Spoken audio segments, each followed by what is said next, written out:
Well, here we are on a Monday morning, and well, it's afternoon actually, isn't it? Just barely past morning. A bit earlier than usual, Pat. A bit earlier than usual. We have got that dreaded virus in the home, so we have to. Tough stuff to happen after all this time.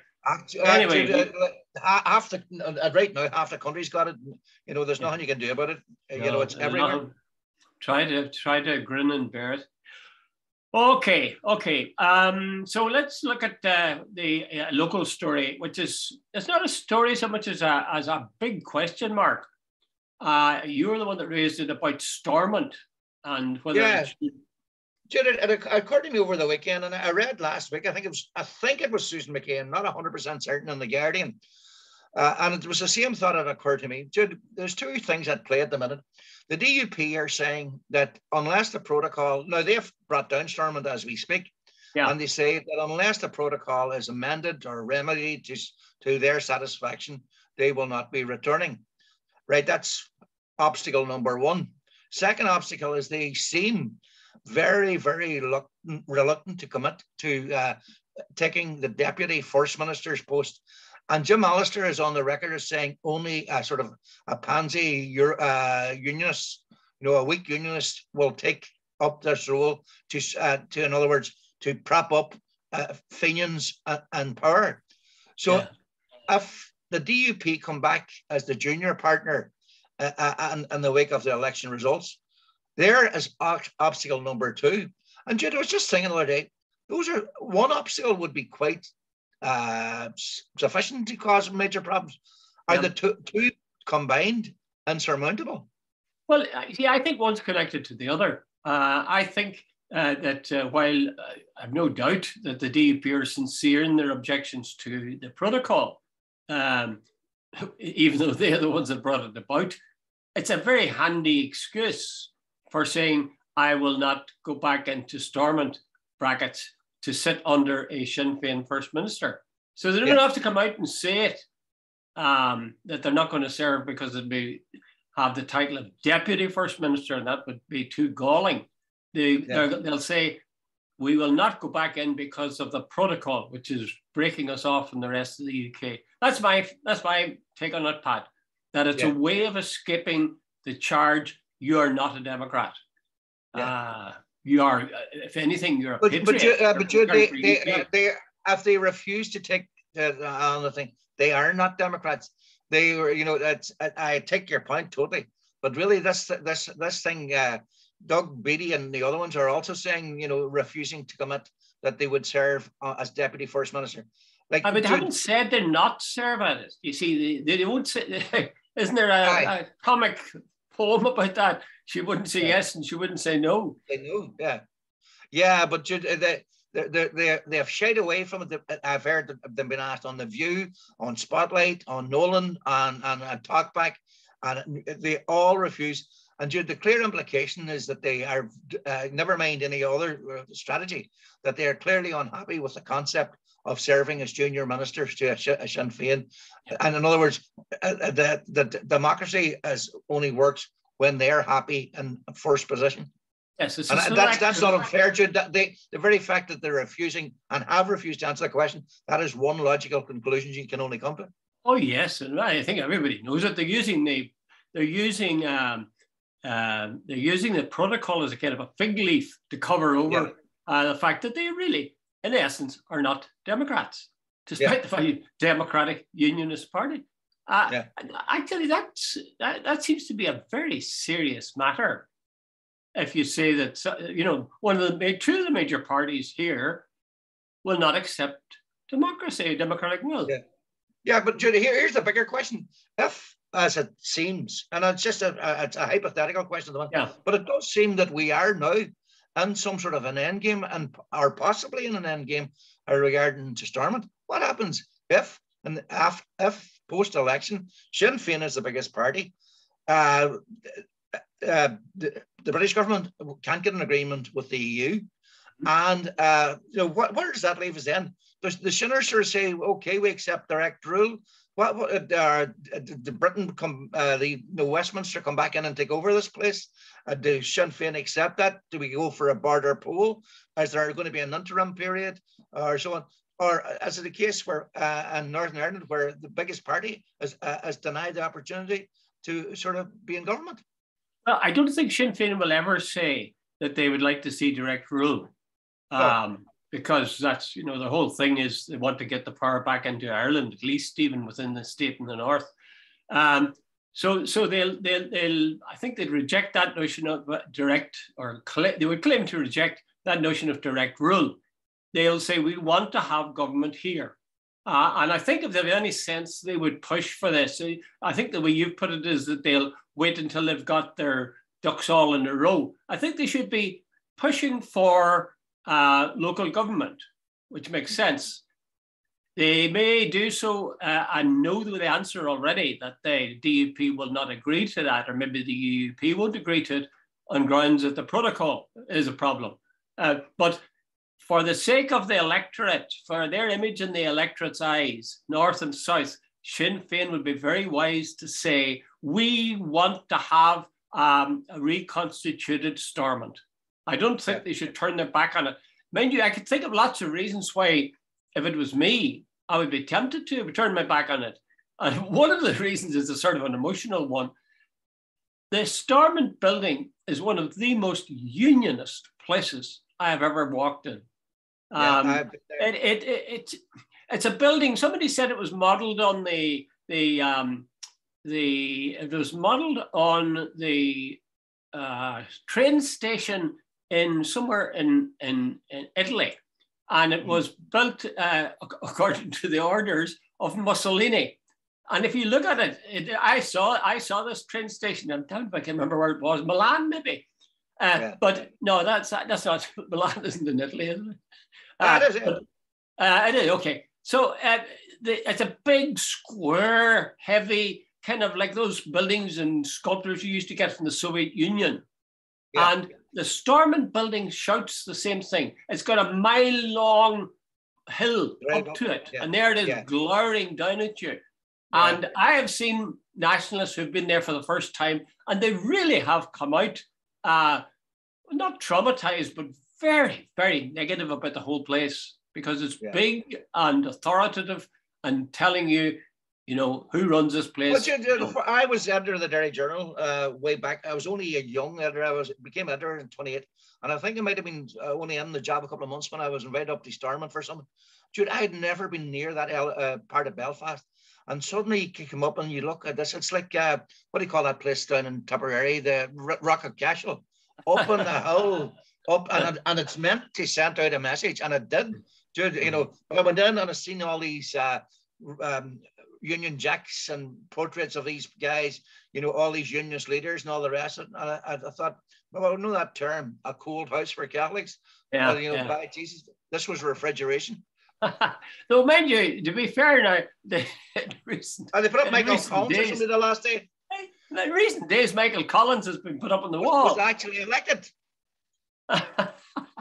that to me is amazing. I mean, I'm wondering why did they have to get the DUP and the UUP's agreement and Alistair's agreement to that? Or I presume it's not anybody who was elected. Their portrait. Well, who was it? So Michael O'Cooline got elected in 21 or something. Something like that. Yeah. Oh God, that must be pretty galling. I think I heard Jim Alistair giving out about it. But anyway, to come back to your question, I think that as you've suggested, the DUP and the UUP, but certainly the DUP, will refuse to serve under First Minister if we're not sure about that either. It is hypothetical. It is. So a hypothetical First Minister, they'll refuse to serve under, but they won't say that. They'll say, we will not sit because the protocol problem hasn't been solved. And thus we'll still be left with, we didn't say we wouldn't serve under First Minister, who was the Sinn Féin person.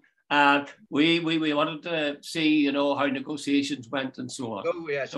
I think they'll remain with their maidenhood intact, so to speak. So what was our next topic?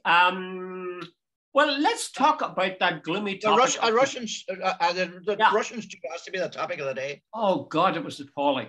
It really was. From the descriptions, was it Orla? What do you call it? Irish woman that reports about Orla Guerin. Orla Guerin, yeah. She was talking about it and about bodies and decomposing bodies and bodies that had people with their hands and their arms and their legs bound, and then they were shot dead. It was awful. It really was seriously awful. Why do you think we've had such a close-up of this? Is this a really a reasonable? You're a newspaper man. You should know this. Yeah, is it a reasonable part of reporting to give it close-up? It has to be. You see, Jude, the first war that was really filmed was the Vietnam War, and that almost destroyed the American, divided the country right down the middle. You know, but this is a war in Europe. When you have when everybody's got their mobile phones and everybody can see. Now, the Russians have come out and said this is fake news, Jude. You know, it's ridiculous. The evidence is overwhelming. The people can see it. There's people with, like, unless they tied their hands behind their backs and shot themselves, you know, it's impossible. There's bodies lying in the streets with, you know, their feet and their hands bound, and it's on evidence. It's, you know, it's there. They found a grave where something like 260 people under, or something like that, and so on. This is all coming out. The guy, Human Rights Watch, I think his name is, I wrote it down, what's his name? Hugh Williamson, said the cases were documented, where they have documented, were unspeakable cruelty. I think it's the British ambassador, said there's overwhelming evidence of the Russian soldiers using rape. Rape has always been a sort of a weapon that people have used. On record of that as a weapon of war. But for the Russians to turn around and sort of say, like, a la Trump, this is fake news, Jude, the evidence is overwhelming. There's no question. As far as we can tell, it does seem to be. You can't fake this. They're driving. I would add the caveat. Every side or each side will report things to put it in the most favorable light that they can for themselves. But even accepting that, I'd still accept the fact that these are. Here's what's different. The Russians only moved to withdraw on Saturday, and what do you call it? The Ukrainian troops only came in yesterday, and they didn't have time to stage manage this. As they drove in, the bodies are on the streets. Yeah. I agree it's a shocking thing, but I must say, maybe it's just that I'm a sort of a parochial person, but my mind flashed immediately. These are war crimes. This is what people are saying, right? War crimes. They killed civilians, and then they cleared off. And then when the Ukrainians came in, they found these bodies. If we take our local situation, they killed civilians, and then they continued on and killed some more civilians. Yeah. And then they continued in collusion and killed up to 120 people. Yeah. And do the Brits not do irony? No. Where they're talking about war crimes? Only thing, this is on a pretty large scale, but I agree with you. But then you look at what was it, Srebrenica or what? I can never pronounce that. Remember during the war in the Balkans, so the Serbs, the Croats, and then remember the Americans, Mad Eye. You know, war crimes are not new. The only thing is now, you get them on your phone, and it's immediately. It happened on probably as the Russians were withdrawn on Saturday. They seem to have. There was one soldier, the one woman that I saw read. She said they had a young fella kneeling down and his hands behind his back, and a Russian commander said, "We're here to cleanse you," as he executed him. You know, Jude. I have no doubt that all these terrible things happen. I just think that one of the things that they said was, I heard a guy talking. He said, "We don't want just to have these are war crimes." And we don't just want to stop with the guys who did the war crimes. We want to know who was giving them instructions. Who were they? Here's what my youngest son got very uptight about this on Saturday night. We were chatting about it. And he says, who's ever going to get in and get the Putin and the guys around him? It'll be the ordinary soldiers, if they get them at all, which they probably won't. They'll revert back or return back into Russia, and they'll hide behind that iron curtain. Like, are the Americans going to get into Russia and to Moscow to get these guys, or go up to Siberia or wherever the hell they come? And by the way, Jude, I presume they brought in the Belarusians and they brought in the Chechens, who are known to be involved in these sort of things. So, no, the first wave were apparently all conscript Russian. Apparently what's happening at the minute is much more cruel and barbarous. Well, I agree with all you've said, and I'm sure that it certainly wasn't stage managed, I'm sure.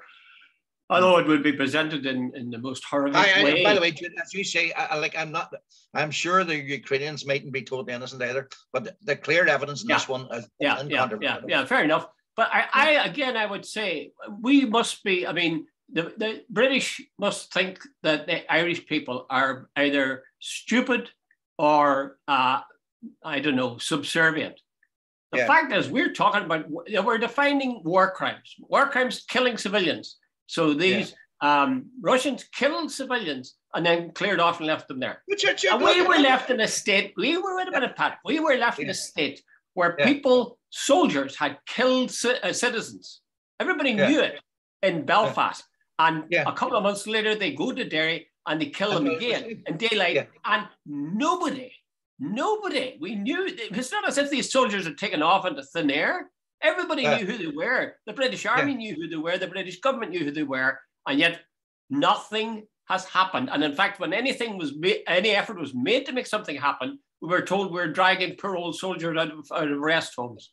I just think that the irony of that is so galling, it almost obscures the horrors of what have happened. Look at you, and we'll probably drop it after this, but remember when the day that the Americans moved their embassy from Tel Aviv to Jerusalem? Israeli troops shot dead. I mean, shot dead individually that day, one after another, 52 Palestinians. They injured 1,200 others in full view of the world's media. Where was the outcry about that? The Americans backed the Israelis. There was no condemnation at the UN other than, and they accused and everybody else of being anti-Semitic and the usual crap and all the rest of it. So when the Russians do it, it's bad Russians. When it's our allies do it, it's good guys.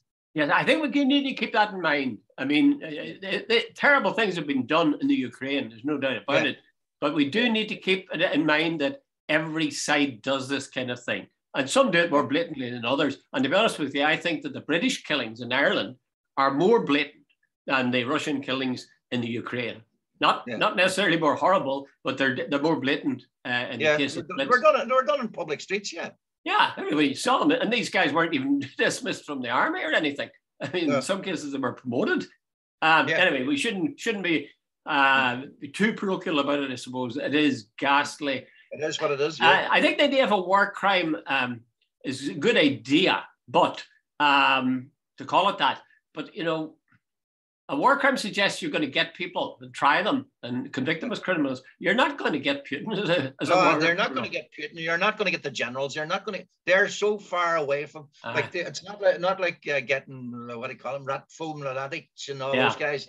You're not going to get these guys. No. Okay, let's move to something a wee bit lighter, Pat. And you made a note that women's football had an event somewhere. Where was it? It was Camp Nou in Madrid, Jude. But you know the thing about it, women's football, and I'm one of the people who sort of tend to dismiss it as being airy-fairy type thing and not particular. 91,000 people showed up for a match between Barcelona and Real Madrid. The ladies football teams I think it was last Wednesday, 91,500 and something. Jude, massive crowd. And it's a world record for a ladies football match. So the days of us males looking down at women's football are those days over. And by the way, just throw on a totally curveball. Gareth Bale is a guy who's played for Real Madrid and he's won, I think, 4 Champions Leagues and 2 La Ligas and all that. And he's supposed to be on 600,000 a week. And apparently he's going to retire. And I was sitting because Real Madrid really don't want him. I was thinking, yesterday Celtic versus played Rangers, and everybody thinks that that is the ultimate hit derby game. The old Protestants versus the Catholics in Scotland. But that is in the halfpenny place when it comes to Real Madrid and Barcelona because of the civil war in Spain. What do you call him? Franco promoted Real Madrid, actually stole players from other parts of Spain to bring them to Real Madrid, and deliberately does much harm to Barcelona. So when you want to talk about hatred and volatility and all the rest and a derby match, watch Real Madrid and Barcelona. Yeah. Well, let's stick to the women's thing. I find the women's thing very interesting because something similar happened with tennis. You remember Billie Jean King and that guy that played the game against her? Bobby Riggs. Riggs. Oh, you have a good memory, Pat. Better memory than me. But that notion of our women somehow inferior and therefore they should get lesser wages. As it happens, Pat, I want you to look at this. It's on my phone, so I don't know if you can see it. Can you see that? I can see that, yes. Two kids. Those are my grandchildren, right? And they're at again, you know, if you can see it, they're at a game, a local game. It's the first football game they ever were at, and it's Crystal Palace's women's team.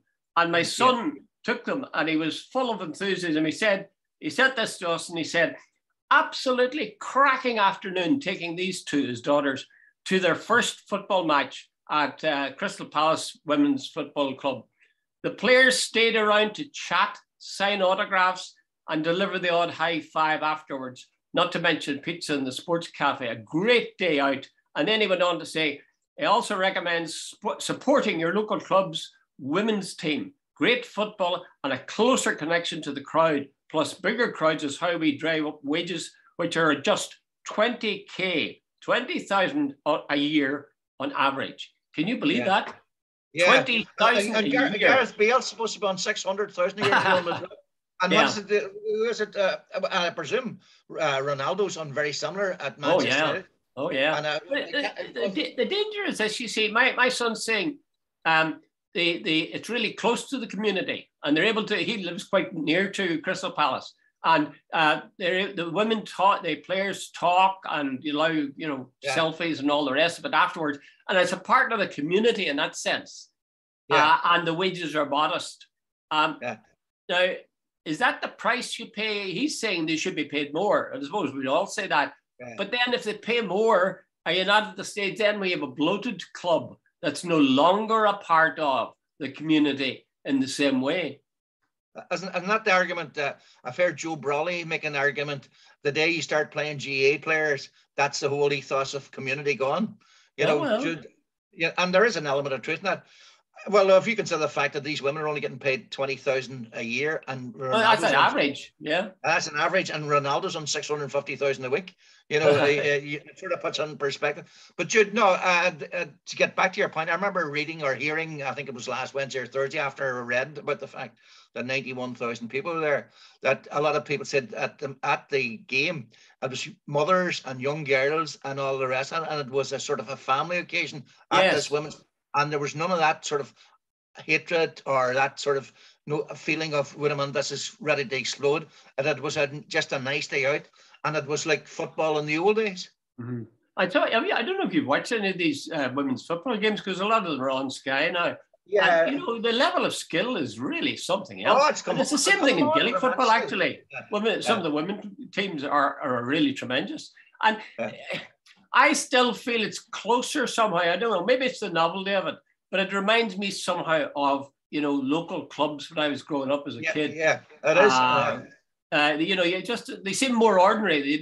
They're not big glittering stars somehow. Jude, if you watch, I was watching. Yesterday I was watching Spurs versus Newcastle for a while, and Manchester United and Leicester on Saturday. Yeah. See football teams now; it's almost regimented. The men's team, they're now so professional. They all move out together. They pass a certain way, and so on. And it's like it's like watching an army maneuver. It's lost that sort of. It's so regimented. Whereas women's football, it flows end to end, and you don't know what's going to happen next. That's true. Well, I guess that the tide will turn, because don't forget, we're moving away from women's football and seeing this, but you remember the time where it was what do they call it, tick-a-tacker or whatever? Ticky-tacky. Neat passing little triangles. I thought that was wonderful. Arsenal used to be superb at that, and Barcelona too. And then the time passed, and then the press came in. The press in terms of pressing up the whole team, and it seems to have succeeded it. But I mean, surely a time will come when somebody's going to say, let's try this, and they'll try this. This will be more successful or more attractive or whatever. Yeah. You know, we'll not be stuck with this forever. Although it is true that a pressing team, when it's done well, can be very impressive as well. Yeah. Okay. Yeah. Anyway, women are being robbed, as it were, and it's really absurd. On the other hand, if it helps to keep links with the local community, I think it would be good, because it really has. Football's moved to I don't know what it is, an international stage far away from home. By the way, you had one final thing about Archbishop Eamon Martin. You're over that. Yes. I noticed this in the Irish Times. I don't know if you got a chance to read it or not. No, I didn't. But there was an article by him where he said that, I'm trying to think what the headline was now. I think it was something to the effect that there wasn't... But organised religion, Jude. Yeah, when organised religion really didn't have a place somehow in the public discourse, that they were kind of dismissed, really. And he felt there was a valuable voice that should be a part of the public space or public conversation. What do you think, Pat? Would that be true in your opinion, or? Well, Jude, nowadays I've noticed a lot of people, religion is a very individual thing. It's they see it as, look, it's none of your business what I believe in or whatever. Now, I didn't get a chance to read Archbishop Martin's article, but I would presume what he would be saying is there's a communal thing about religion and people getting together. And I suppose the other thing, Jude, they say organised religion is probably the distilled wisdom of 1,000 years of the organised church. Yeah, that's what he's saying. And you know, or something like that. I'm not sure if he did say that, but anyway, I'd presume he did something very similar. Yeah. And they've also said, Jude, and I've seen this, that one of the big things about organised religion is that people who go to, say, Mass or church on a Sunday, they feel part of a community, and it's actually very good for your psychological. And Jude, the final thing I'll say, one thing you have to say about organised religion is, by and large, it promotes good values, community values, and being part of that community. Now, okay, the Catholic Church in particular has had a torrid time in recent years, but having said that, you know, there was a lot of good done, and you know that unfortunately that the tide has almost washed that out totally as well. Yeah. Now, so there is a role for organised religion, but it's and very much in decline, Dr. Collins. Yeah, I wonder. Do you think, Pat, that that people like Eamon Martin, bishops and priests should, and I suppose nuns as well, should speak up more on matters of public concern, or should they keep quiet? Because they do keep quiet at present, I think. You know, by and large. Well maybe see, Jude, you know, there's never a middle ground, particularly in Ireland. At one stage, when you had Archbishop McQuaid and people like that pontificating almost on matters of public politics, you know, including things about family matters and about contraception and divorce and all the rest, that they were interfering in, you know, the sort of, what would you say, the social life rather than the religious life. You know, that went down very badly. Now the church has almost they're almost derided now when they come out on things like single-sex marriage or contraception or divorce or abortion or anything. You know, I have heard a group of single men telling women what they should do with their bodies and all this sort of stuff. So, Jude, you know, I think there's a role. I don't think people should be shut up. And I do think the church has, you know, but the problem with the church is it's now, when the church says something, the people of Ireland almost seem to go the opposite, as was proven in recent ballots in regard to abortion and divorce and all the rest of it. Yeah. The church said one thing, people go a different way. Well, there was a politician, TD, actually, you could probably guess who he was, but there was a TD said to me, things have really slumped the opposite direction from what they were. He says, people nowadays, the truth is, people nowadays, Catholics nowadays, and even in the South, are embarrassed to say, I'm going to Mass next Sunday. There's an element of truth in that, Jude. That somehow you're seen as being part of a corrupt institution, or you're seen as being old-fashioned in your views, or you're seen as being a sheep who allows other people to do the thinking for you. I think that was a very perceptive remark to make. I think that's true. Absolutely. And that's bad. That's bad. Yeah. It's also stupid because it's absolutely true that, I mean, the clergy, we're talking about the clergy now, not the church necessarily, the clergy. The clergy did some terrible things. I mean, just disgusting. But then all sorts of sections of society did disgusting things in terms of sexuality and kids. But I mean, that's nothing to do, well, it has something to do with people's religious belief. But I mean, I've never seen why, because you have corrupt clergy, you therefore conclude that the whole notion of worship or being part of a religious group or a parish, it doesn't make sense. Of course, they're two different things, two totally different things. Jude, I don't know. Put it like this: if I went to a church and I knew that the guy getting up on the altar was having an affair with some married woman in the parish, or was sexually abusing kids, I don't know if I could and then I see him getting up on the altar on a Sunday. I don't know if I could distinguish the church from the guy who's doing the preaching. Yeah, good point, Pat. Good point. It's a difficult one. That on the other hand, you see, if you were to go into a church, I mean, I go to church on a Sunday, and in the church, I know I have many, shall I say, faults, if not sins. I'm not at all. Well, it is true. I am unbelievably, I am an imperfect human being, and I'm pretty sure that everybody else in the congregation are the same. So it doesn't come as a shock to me. And if I'm going to cut and run every time I discover that somebody is a bastard or a sinner or a hypocrite, I'll never go near the place. I'll be leaving the church every Sunday halfway through. So I think you've got to see the thing in a different way. You've got to see, if you're in any organization, GAA, a local club, a book club, a running club, anything, there are different people in it. And some of them you like more than others. Some of them are better people than others. But you accept it because you like doing the thing that is involved, football or running or whatever it may be.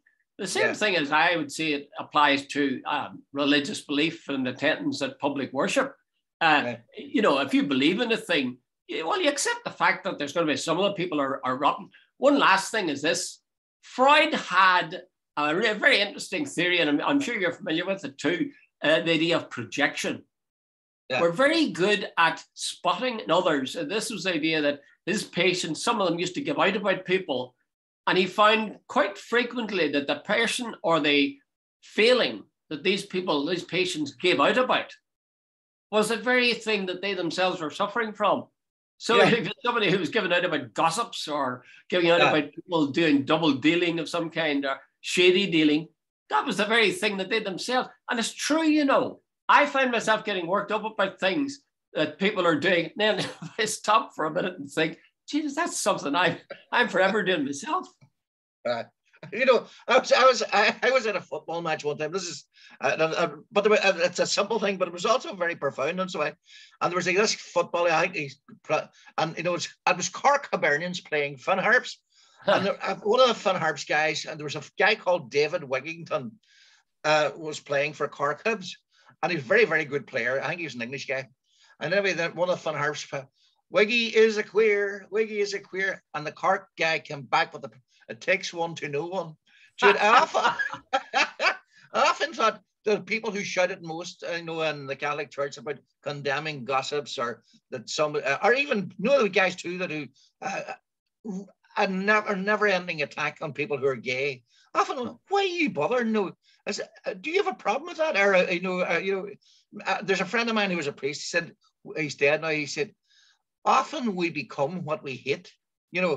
If your father was a domestic violence guy, abused your mother. Yes. And you might hate it, but eventually when you grow up, there's a fair chance you might repeat that behavior. That's right. I just feel that we've slumped to the other side. There was a time when the Catholic Church was, particularly Catholic Church, was, laid down the law and people had to jump to it, and the parish priest was his blackthorn stick, etc.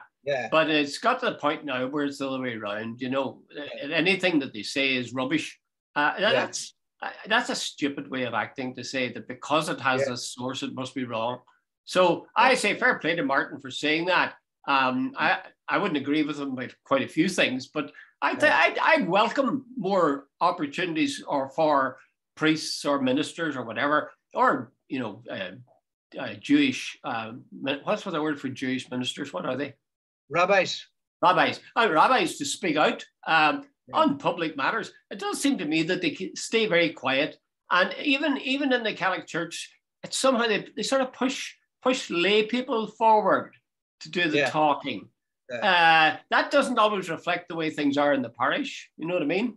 So absolutely not. It's a lay guy's got to go up there and say things. We Catholics think such and such, and such. But then when it comes to running the parish, it's a priest. But I remember there's another friend of mine who's a priest. He's dead now as well. He told me one time, he says, it was the people put us up on pedestals. We're human and we make mistakes. But my argument was, I didn't notice you trying to climb down from the pedestal. You quite enjoyed being there. Well, you know what Idi Amin said. What? He said, all power is delightful. Absolute power is absolutely delightful. On that note. Okay, right, Pat. Thanks very much. All the best, Jude. Okay, then see ya.